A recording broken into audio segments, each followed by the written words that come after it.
one new message. Hi. It's Raymond. I hope I have the right number. Look, I know we haven't spoken in a while, but I need your help. Remember the day I took you and Duncan off the streets? I told you that the past is just a story, that if you can just accept that, your past loses all power over you. Yeah. I was wrong. I'm on my way to Hong Kong now, to finish something I should have faced a long time ago. And I need you with me. I know we're not blood, and we didn't leave things in a good place, but you and Duncan are the only real family I have. Please, if our past means anything to you, meet me in Hong Kong right away. I'll explain more when you get here. I'm begging you.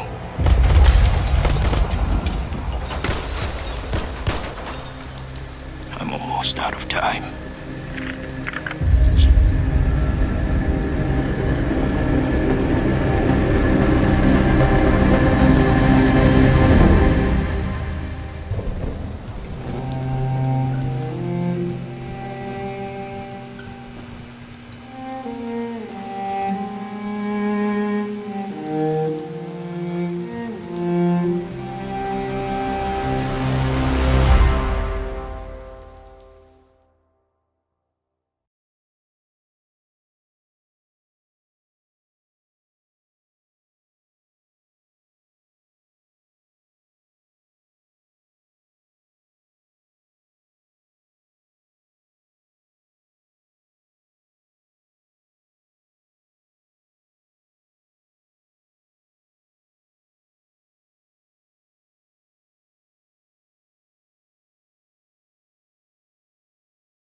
started, actually, it was around the same time we were doing the Kickstarter. We were developing the dock scene based on the story that we had at that point. But the story did go through a lot of changes, so... I think we rewrote the dialogue in the dock scene 7 times. Yeah. All up. There's some interesting stuff, like when we first built it, you were coming there with Duncan and Raymond. Right. Raymond was there with you, and you were going through to meet the Shadowrunners with Raymond, like you were protecting him on the way there, and then we ended up changing the story. Well, Andrew came up with the idea of Raymond not being with us.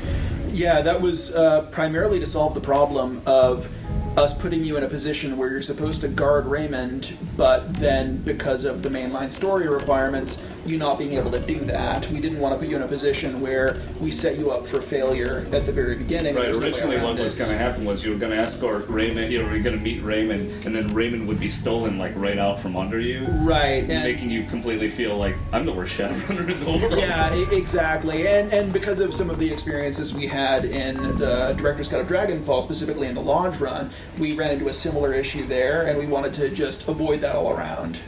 One of the things that happened to me is, so Trevor built the scene, and I knew it was in the scene, but when we get to the whole, the scene, the part where all the snipers happen, that was one of the most effective things I've ever done. Right? And it's just like, oh my god! And I knew it was coming and it didn't matter. Oh shit! Yeah, pretty much, like, you see, like, 4 people kind of explode into gore within a couple seconds of each other, and that sort of sets the stage for your adventure. Effective opening. Welcome to Hong Kong! It's not really going to be a positive experience. It's the Shadowrun equivalent. You all meet in the tavern. Well, you all meet in the bloodbath. Yeah.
Duncan originally started out really pissed off at his sibling, and it was kind of a melodrama sort of thing. It was really over the top, but it, you know, I don't know. From my point of view, it's sort of like go way over the top and then we'll dial it back.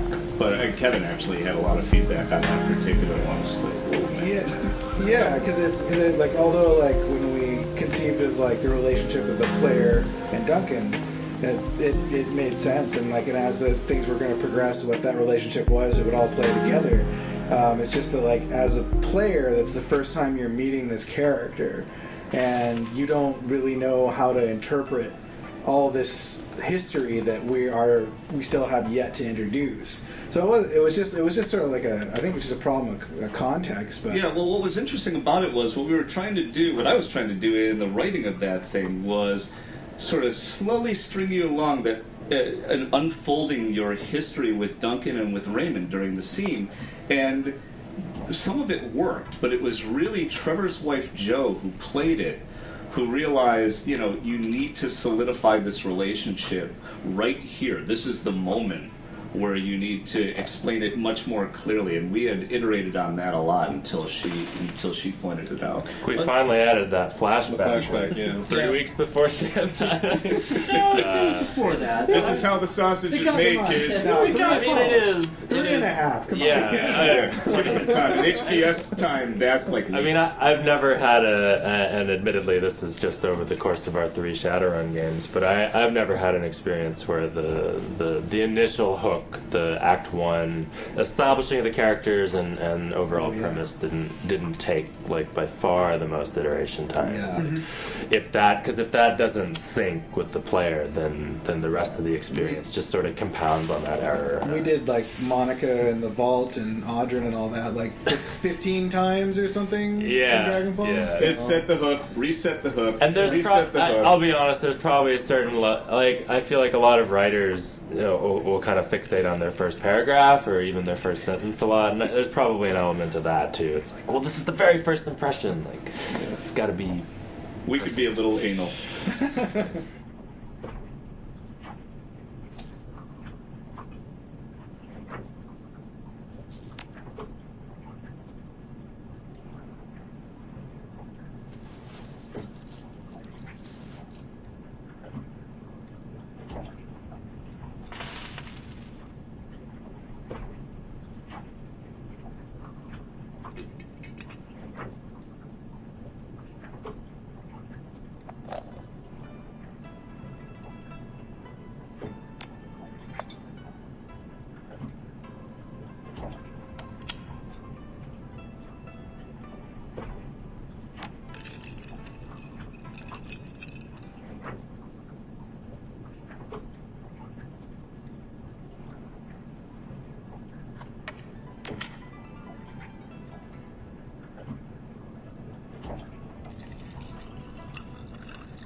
Andrew originally came up with Kindly Chang, and he had that initial sentence describing her, which I love, and he's the one who came up with the whole auntie bit, which is great.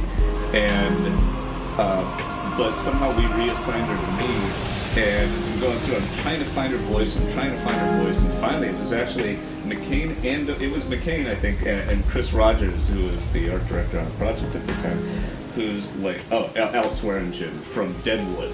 And so I went back and I'm watching that, and it was just like, got it! It was just like, click! And that was really fun. And that's when I decided that by the time you get there,